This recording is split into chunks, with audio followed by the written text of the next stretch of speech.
दोस्तों फिर से हाजिर हूँ एक और इम्पोर्टेंट वीडियो लेकर। आज की इस वीडियो में हम क्लास 12 केमिस्ट्री के 50 महत्वपूर्ण टॉपिक जानने वाले हैं। अगर आप इन टॉपिकों को अच्छे तरीके से तैयार करते हो तो गारंटी है जो भी प्रश्न बनेंगे वो इन्हीं टॉपिकों में से बनेंगे, यानी बोर्ड परीक्षा 2025 में यही टॉपिक आएंगे। तो बस मात्र ये 50 टॉपिक पढ़ना है, गारंटी है पूरी कि जो भी प्रश्न बनेगा वो यहीं से बनेगा। ठीक है, तो इन टॉपिकों की पीडीएफ भी आपको मिलने वाली है, बस वीडियो को अंत तक देखना होगा। अंत में बताऊंगा मैं किस तरीके से आपको ये पीडीएफ मिल जाएगी। तो इम्पोर्टेंट वीडियो होने वाली है, अंत तक जरूर देखिएगा। पसंद आए तो लाइक कीजिएगा, ज़्यादा से ज़्यादा हो सके शेयर कीजिएगा, नए हो तो सब्सक्राइब जरूर कीजिएगा। तो आइए जानते हैं वो 50 टॉपिक कौन है। अंत में और भी बताएंगे और भी टॉपिक इनके अलावा जो आपको पढ़ना है। तो इम्पोर्टेंट वीडियो है, पूरा जरूर देखिएगा। तो चलिए पहला प्रश्न देखते हैं जो कि है मूलरता। मूलरता तो आप सबने पढ़ी होगी, मूलरता क्या होती है। इम्पोर्टेंट प्रश्न है ये, और साथ ही से आंकिक प्रश्न जरूर बनते हैं, यानी न्यूमेरिकल जरूर बनते हैं इन दोनों टॉपिकों से, मूलरता और मूल प्रभाव, तीन टॉपिकों से। तो आपको ये तीनों परिभाषा पढ़नी है, वेरी वेरी इंपॉर्टेंट परिभाषाएं तीनों, मूलरता और मूल प्रभाव, जिसे हम मूल अंश भी कहते हैं। अगर पेपर में आ जाए कि मूल अंश क्या है तब भी यही है। ठीक है, तो इनको अच्छे तरीके से तैयार कर लेना है।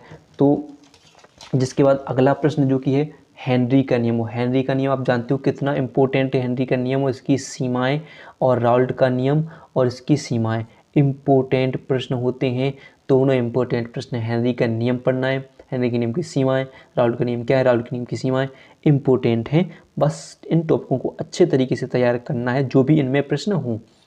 आदर्श एवं अनादर्श विलयन, यानी दोनों प्रश्न जो जैसे राउल्ट के नियम के आधार पर जो आदर्श अनादर्श विलयन होते हैं, जो राउल्ट का नियम का पालन करते हैं वो जो नहीं करते हैं, उन्हीं के आधार पर इनको जो परिभाषित किया गया है।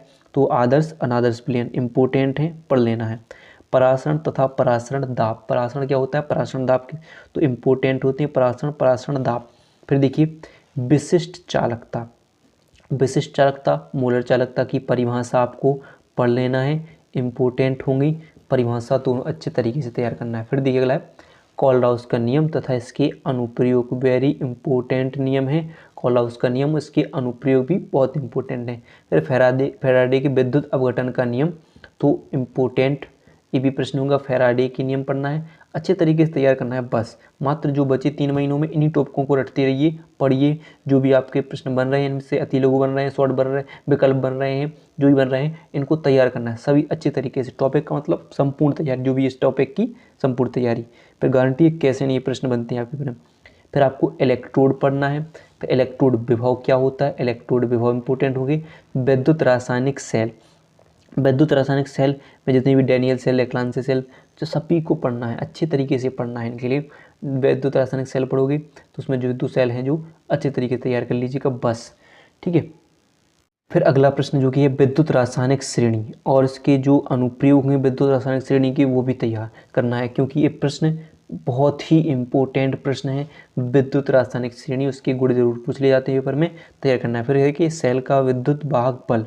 फिर है अभिक्रिया की दर या वेग, बहुत इंपॉर्टेंट होगी ये प्रश्न। और फिर वेग नियम क्या होता है वो तैयार करना है। फिर अभिक्रिया की कोटि तथा आणविकता में अंतर, ये प्रश्न तो आप वेरी वेरी इंपॉर्टेंट प्रश्न कह सकते हो। ठीक है, फिर क्या है अर्धायुकाल, सॉरी क्या है अर्धायुकाल लिखना है इसे, अर्ध आयुकाल, अर्धायुकाल तैयार करना है। अर्धायुकाल इंपॉर्टेंट प्रश्न होगा। अर्धायुकाल का व्यंजक, प्रथम कोटि की अभिक्रिया और द्वितीय कोटि की अभिक्रिया पढ़ना है। प्रथम कोटि की अभिक्रिया के लिए अर्धायुकाल, द्वितीय कोटि की अभिक्रिया के लिए अर्धायुकाल। और इससे पहले क्या होगा कि एक बात और ध्यान रखना है कि 1-2 प्रश्न यहाँ से हमने छूट गए हैं, जो कि एक प्रश्न आप और तैयार कर सकते हो, जो कि प्रथम कोटि की अभिक्रिया के लिए वेग स्थिरांक का व्यंजक, यानी वेग स्थिरांक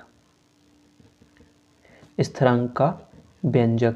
अब देखिए और किस किस के लिए, प्रथम कोटि, द्वितीय कोटि के लिए, यानी सॉरी प्रथम कोटि की ज़्यादातर, और शून्य कोटि के लिए, शून्य कोटि। ठीक है, शून्य कोटि और प्रथम कोटि के लिए, दोनों के लिए वेग स्थिरांक का व्यंजक तैयार करना है, अच्छे तरीके से करना है। यानी आपने शून्य कोटि के लिए पढ़ा हुआ k बराबर x/t हो जाता है, और आप शून्य प्रथम कोटि के लिए पढ़ना है 2.303/t क्या होता है log 10 a/a - x। इनको तैयार करना है। ये दोनों प्रश्न अच्छे तरीके से तैयार करना है। यहाँ पे मैंने शून्य कोटि प्रश्न नहीं लिखा, आपको लिख लेना है। शून्य कोटि की अभिक्रिया क्या होती है, शून्य कोटि के लिए वेग स्थिरांक का व्यंजक, प्रथम कोटि की अभिक्रिया क्या होती है, प्रथम कोटि की अभिक्रिया के लिए वेग स्थिरांक का व्यंजक इंपॉर्टेंट होते हैं। चाहे आप द्वितीय कोटि की अभिक्रिया छोड़ सकते हो, लेकिन यहाँ पर आप शून्य कोटि की समझ सकते हो, इसके लिए हम शून्य कोटि लिख सकते हो, इसको पढ़ लेना है। ठीक है, फिर देखिए संक्रमण तत्व क्या होते हैं, इनके गुण सबसे इंपॉर्टेंट होते हैं जितने इनकी परिभाषा नहीं। गुण में कई प्रकार के प्रश्न बन जाते हैं, जैसे पूछा गया कि संक्रमण तत्व रंगीन क्यों होते हैं, रंगीन आयन क्यों दर्शाते हैं, परिवर्ती ऑक्सीकरण अवस्था क्यों दर्शाते हैं, ऐसे प्रश्न बनते हैं, इनसे इंपॉर्टेंट होते हैं। फिर लैंथेनॉइड तथा एक्टिनॉइड यानी एफ ब्लॉक के तत्व आपको पढ़ना है, लैंथेनॉइड एक्टिनाइड दोनों। फिर देखिए उपसय संयोजी यौगिक इंपॉर्टेंट होते हैं, इनसे प्रश्न जरूर बनते हैं। अगर आपको ये परिभाषा ना आए तो इसका नामकरण यानी इसका IUPAC नामकरण सबसे इम्पोर्टेंट होता है उपसय संयोजी यौगिकों का। तो अगर आपको अभी तक उपसय संयोजी यौगिकों का IUPAC नामकरण करना नहीं आता है तो डिस्क्रिप्शन में एक वीडियो दूंगा जो मैंने बता चुका हूँ, इसमें मैंने पहले भी बहुत अच्छे तरीके से इनको बता चुका हूँ। फिर अगला प्रश्न बनता है लिगेंड। लिगेंड क्या होता है, लिगेंड के प्रकार। लिगेंड के प्रकार, लिगेंड क्या है, लिगेंड के कितने प्रकार का होता है, बहुत इंपॉर्टेंट होता है। फिर आता है संयोजकता आबंध सिद्धांत यानी VVT, बहुत इंपॉर्टेंट प्रश्न है, ये आपके पेपर में साल बनने वाला है और पूरे 5 अंक का बनेगा, तो अच्छे तरीके से तैयार कर लेना है। फिर देखिए हेलो एल्केन और इसको बनाने की विधियां सबसे इंपॉर्टेंट होंगी, बनाने की विधि तो इम्पोर्टेंट होंगी, हेलो एल्केन बनाने की विधियाँ। और यहाँ पर देखिए नाभिक रागी प्रतिस्थापन अभिक्रिया यानी SN1 और SN2, ठीक है, बहुत इंपॉर्टेंट होगी। SN1 और SN2 सबसे इंपॉर्टेंट अभिक्रिया होती हैं, वेरी इंपॉर्टेंट होगा, तो इसको जरूर तैयार कर लेना है। अगला प्रश्न है हेलो एरिन। हेलो एरिन क्या होता है, इनके भी बनाने की विधि पढ़ लेना है। फिर देखिए एल्कोहल। एल्कोहल क्या है, एल्कोहल को बनाने की विधि, इनके गुण, चाहे वो सबसे ज़्यादा रासायनिक गुण इसके इम्पोर्टेंट होंगे, और एल्कोहलों का परीक्षण यानी देखिए यहाँ पर एल्कोहल को में विभेद यानी इनका परीक्षण करना इम्पोर्टेंट होगा, इसको पढ़ लीजिएगा। फिर देखिए फिनोल के निर्माण की विधियाँ, फिनोल के गुण इम्पोर्टेंट होंगे, ठीक है, कई प्रकार की अभिक्रियाएँ इसमें आ जाती हैं, तो उनको तैयार कीजिएगा क्योंकि उनसे प्रश्न बनते हैं। फिर देखिए ईथर के निर्माण की विधियाँ, ईथर के गुण जो भी हैं, और डाईएथिल ईथर बनाने की प्रयोगशाला विधि वेरी इंपॉर्टेंट होगी, पेपर में बन सकती है। फिर देखिए अगला है एल्डिहाइड। एल्डिहाइड क्या होता है, एल्डिहाइड बहुत ही इंपॉर्टेंट होगी, एल्डिहाइड। फिर देखिए फिर अगला प्रश्न बनेगा एल्डिहाइडों के निर्माण की प्रयोगशाला विधि। एल्डिहाइड फॉर्मल्डिहाइड, एस्टिल्डिहाइड यानी HCHO CH3 CHO, ये बनाना है, इंपॉर्टेंट होंगी, इनको बनाने की विधियाँ जरूर पढ़ लेना है। फिर देखिए कार्बोक्सिलिक अम्ल यानी, ठीक है, कार्बोक्सिलिक अम्ल सबसे ज़्यादा इंपॉर्टेंट होंगे, इनको जरूर तैयार करना है, ठीक है। तो CH3COOH पढ़ा है अपना, CH3COOH है, तो इनको तैयार कर लेना है।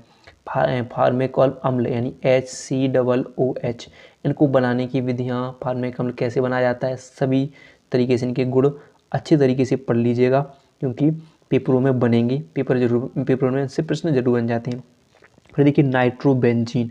नाइट्रोबेंजीन क्या होता है, बनाने की विधियाँ हो जाएगी। फिर देखिए एथिल एमीन सबसे इंपॉर्टेंट होगी, एथिल एमीन बनाने की विधि, और सबसे ज़्यादा इसकी प्रयोगशाला विधि पढ़ लेना है। प्रयोगशाला विधि एथिल एमीन बनाने की विधि यानी जो भी है एथिल एमीन बनाने की प्रयोगशाला विधि पढ़ लेना है। फिर लिखिए डाईएज़ोनियम लवण इंपॉर्टेंट होंगे, डाईएज़ोनियम लवण। अब देखिए सबसे वेरी इंपॉर्टेंट मैं मानता हूँ तो वो है कार्बोहाइड्रेट तथा उसका वर्गीकरण। जैसे कार्बोहाइड्रेट क्या है, कार्बोहाइड्रेट कितने प्रकार होते हैं, मोनोसैकेराइड, डाइसैकेराइड, ओलिगोसैकेराइड, पॉलीसैकेराइड, सबसे इंपॉर्टेंट होंगे। इसमें जो आपके ग्लूकोज, फ्रक्टोज, सुक्रोज बनाने की विधि सबसे इंपॉर्टेंट होता है कार्बोहाइड्रेट, तो इसमें जितनी टॉपिक बनते हैं यानी कार्बोहाइड्रेट का परीक्षण तैयार करना है अच्छे से। फिर देखिए एमिनो अम्ल तैयार कर लेना है। अगला प्रश्न है जो कि है प्रोटीन और विटामिन, ठीक है सॉरी, हाँ विटामिन दिया हुआ है, प्रोटीन तैयार करना है जो कि डीएनए तथा आरएनए बनना है, इसमें अंतर भी आ जाता है इसमें, और एंजाइम और विटामिन बहुत ही इंपॉर्टेंट टॉपिक होंगे, इससे प्रश्न जरूर बनते हैं। और फिर लास्ट में जो बनेगा डीएनए फिंगर प्रिंटिंग बन जाएगा। इतने प्रश्न आपकी बन जाएंगे। अब बची हुई हैं इसकी जो महत्वपूर्ण अभिक्रियाएं होती हैं, जितनी भी महत्वपूर्ण अभिक्रियाएं हैं, अब अगली वीडियो में हम इसकी सभी महत्वपूर्ण अभिक्रियाएं बताएंगे। ठीक है, तो तैयार कर लीजिएगा इन टॉपिकों को। अब बात करते हैं पीडीएफ आपको कैसे मिलेगी। तो एक जो नंबर आपको मैं इस नंबर पर अगर आप मैसेज करते हो व्हाट्सएप पर, तो आपको इस पीडीएफ की जो पीडीएफ को भेज दिया जाएगा। तो आप इस तरीके से आप पीडीएफ ले सकते हो, आपको आसानी से पीडीएफ मिल जाएगी। तो वीडियो पसंद आई हो तो वीडियो को लाइक और चैनल को सब्सक्राइब करना ना भूलिएगा।